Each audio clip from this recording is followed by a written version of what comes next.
안녕하세요. 깔루아 교육의 조진입니다. 새해가 시작되었어요. 그렇죠? 자, 새해가 시작되면 우리가 보통 생각하는 것들이 어떤 것들이 있을까요? 어떤 새해 다짐, 목표 이런 것들 아마 많이 세우실 텐데요. 특히 자녀 교육에 관심이 많으시는 분들은 올해 우리 아이가 수학을 열심히 했으면 좋겠다, 영어를 열심히 했으면 좋겠다, 어떤 한 과목을 조금 특정 지어서 목표를 잡으시는 분들도 생각보다 많다는 것을 제가 알고 있습니다. 근데 보통 초등 저학년 학부모님들은요, 거의 영어에 힘을 많이 써야겠다라고 생각을 많이 하시고요. 초등 고학년 학부모님 같은 경우에는 수학에 힘을 많이 써야겠다라고 이렇게 생각을 많이 하시는 것 같아요. 오늘의 주제는 바로 영어 듣기에 대한 것입니다. 제가 얼마 전에 책을 출간했죠. 바로 이 책입니다. 초등 저학년을 위한 똑똑한 공부법. 자, 책을 갖고 계신 분들은요, 파트 6의 186페이지를 보시면 좋을 것 같다 생각이 들고요. 뭐 책이 없으신 분들도 오늘 이 영상을 보시면 영어 듣기에 대한 어떤 큰 틀을 잡는데 도움이 되실 수 있을 거라는 생각이 듭니다. 자, 영어는요, 아이들의 학년이 그렇게 중요하지는 않은 것 같아요. 왜냐? 언어이기 때문이죠. 그래서 영어는 사실은 학년보다는 레벨이 더 중요하다라고 볼 수 있습니다. 제가 지금 말씀드린 레벨은요, 어떤 학원에서 정한 그런 레벨이 아니라요, 책을 읽을 수 있는 수준, 바로 그 북 레벨에 대해서 말씀을 드리고 있는 거고요. 유치원 때 영어 유치원 나온 친구들이 있고요. 그 다음에 일반 유치원 나온 친구들이 있을 것 같아요. 근데 그 아이들이 뭐 현재 만약에 초등학교 2학년이다 라고 했을 때 그 두 아이들의 수준의 차이가 아마 많이 날 수도 있어 보일 거예요. 지금 보기엔 그렇거든요. 근데 막상 아이들이 초등학교 5학년 이상이 되면 좀 비슷한데? 이렇게 생각할 수도 있을 것 같아요. 그러니까 뭐냐면 영어는 어느 시기에 내가 집중적으로 듣기를 많이 했고 그리고 아웃풋을 많이 내보았느냐, 절대적인 시간을 투자한 경험치가 굉장히 중요하다라는 거를 좀 알려드리고 싶습니다. 파트 제목이요. 듣기가 무너지면 영어가 무너진다. 너무너무 중요하기 때문에. 자, 영어는요, 특히 초등 기간의 영어는 듣기가 80% 이상을 좌우한다라고 보실 수도 있을 것 같습니다. 보통 저는 가장 안타까운 경우가 초등학교 1학년 학부모인데 저희 아이가 라이팅을 잘 못해요. 저희 아이가 문법을 잘 몰라요. 이런 말씀을 하실 때가 있어요. 되게 안타까워요. 왜냐?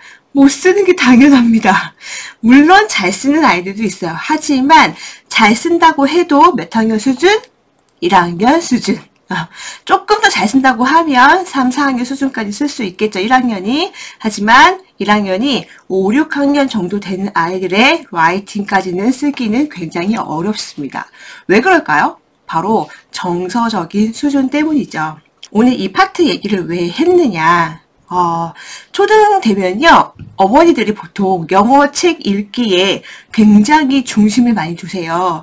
그러다 보니까 실상으로 가장 중요한 듣기는 약간 등한시하는 경우가 있더라고요. 뭐 저희 아이들 교육도 해보고 제가 많은 컨설팅 경험을 통해서 알게 된 것은 무엇이냐면 결국에는 영어를 잘하는 친구들은 듣기를 많이 했다는 거예요. 즉, 영어에 대한 노출 시간이 굉장히 많았다는 거. 이게 가장 특징인 것 같습니다. 그리고 그 이후에 리딩을 많이 하고, 그 다음에 뭐 리스닝 뿐만 아니라 라이팅도 하고, 그러니까 리스닝을요, 놓지 않는 것 같아요. 이 영어 듣기만큼은 뭐 초등, 중등, 고등을 가서라도 꾸준히 이어온 것이 아마 그런 힘이 아닐까라는 생각이 듭니다. 영어 듣기 방법에 대해서 좀 얘기를 해드려 볼까 합니다. 굉장히 다양한 방법이 있어요. 우리 보통 많이 알고 계시는 뭐 잠수내 영어 듣기 방법에서 뭐 흘려듣기, 뭐 집중 듣기 이런 거 많이 들어보셨을 것 같아요. 자, 페이지 188쪽에 보면요. 아마 쉽게 이해가 가실 거라고 생각이 됩니다. 자, 영어 듣기는 크게 두 가지로 나눌 수가 있어요. 자, 첫 번째는요. 인풋을 위한 듣기. 그 다음에 두 번째는 아웃풋을 위한 듣기. 자, 우리가 영어를 배우는 궁극적인 목적을 한번 생각을 해보셨으면 좋겠어요. 말과 글을 이용해서 표현할 수 있는 그런 영어를 배워야 하는 거잖아요.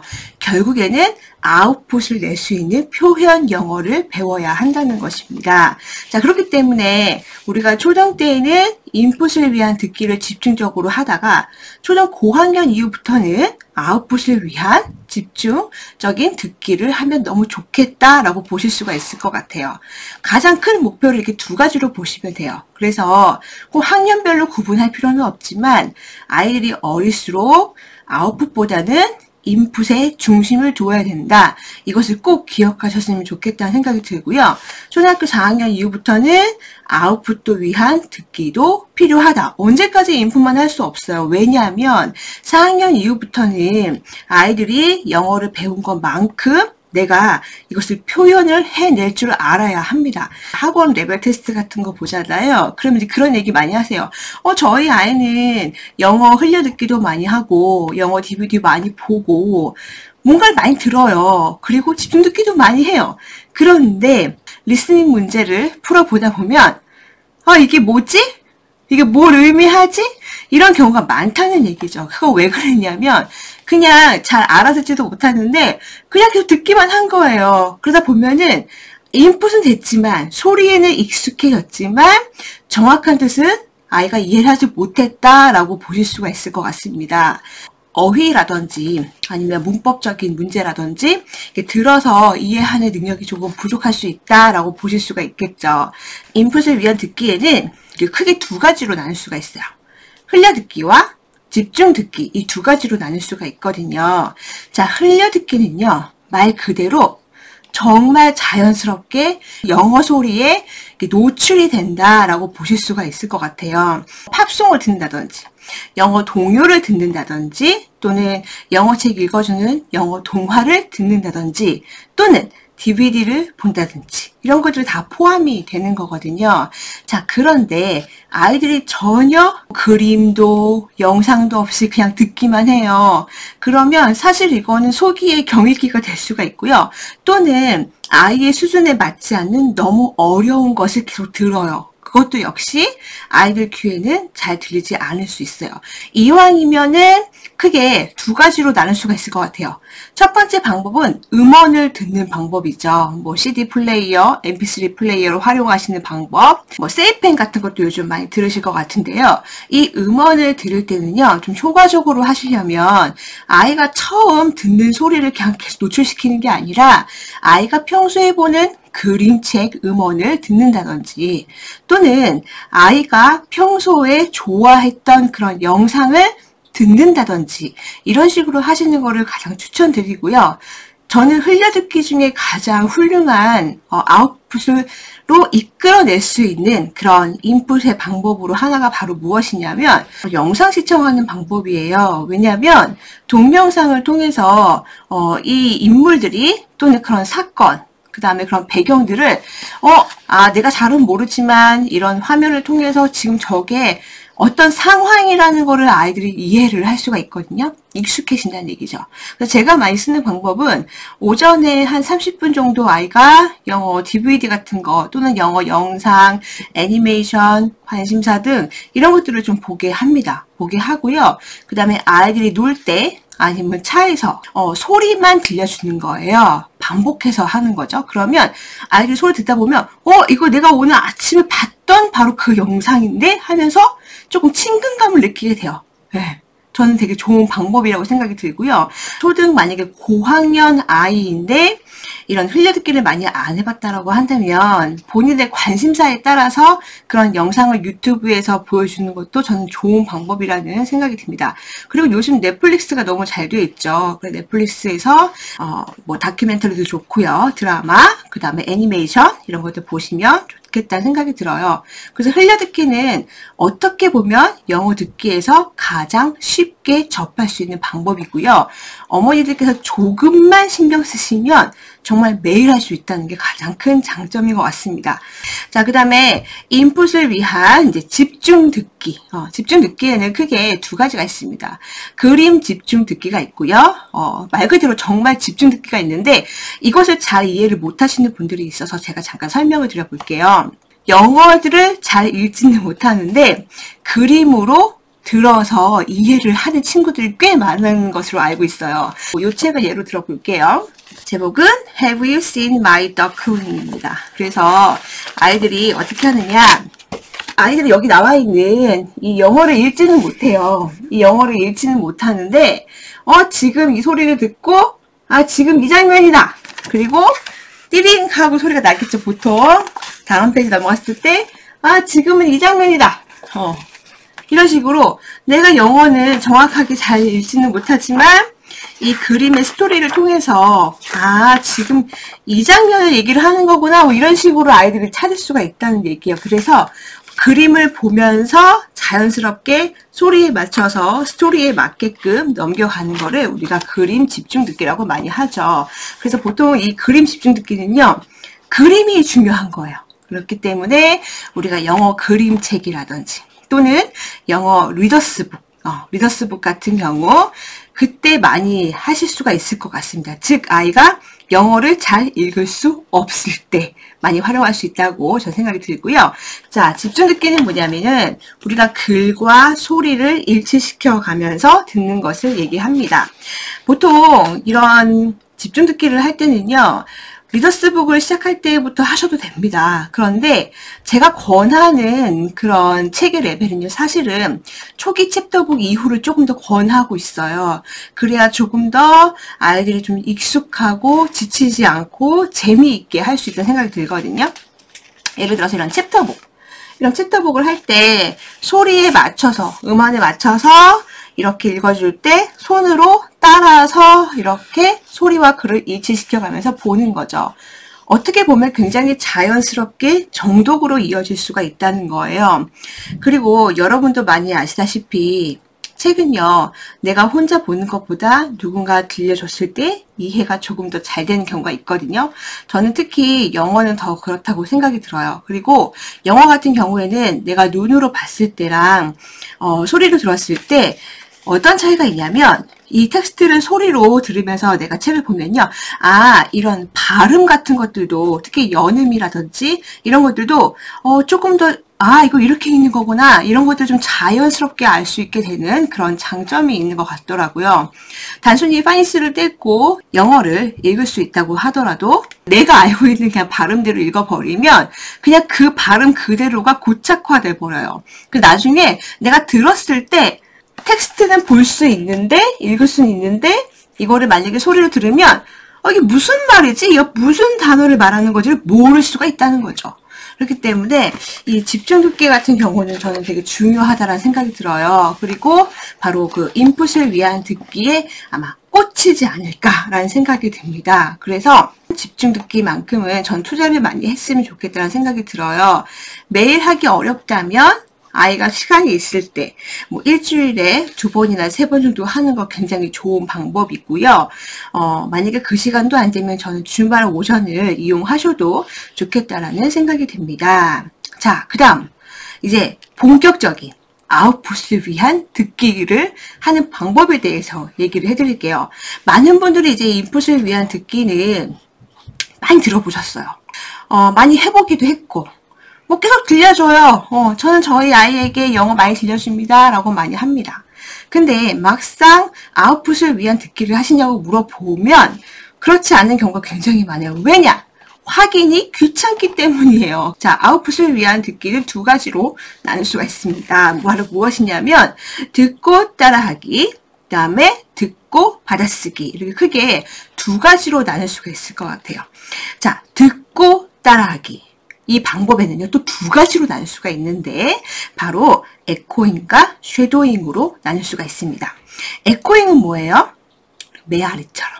그래서 우리가 음원을 한 문장을 듣고 또는 어떤 한 문단을 듣고 따라하는 친구들도 있어요. 잘하는 친구들 같은 경우는. 근데 보통의 경우는 저는 그냥 한 문장이 조금 더 어렵다면은 한 구절 이렇게 하셔도 됩니다. 그래서 바로 원어민이 이제 한 문장을 끝까지 다 얘기하는 것을 듣고 내가 이어서 바로 따라하는 방법을 에코잉이라고 하죠.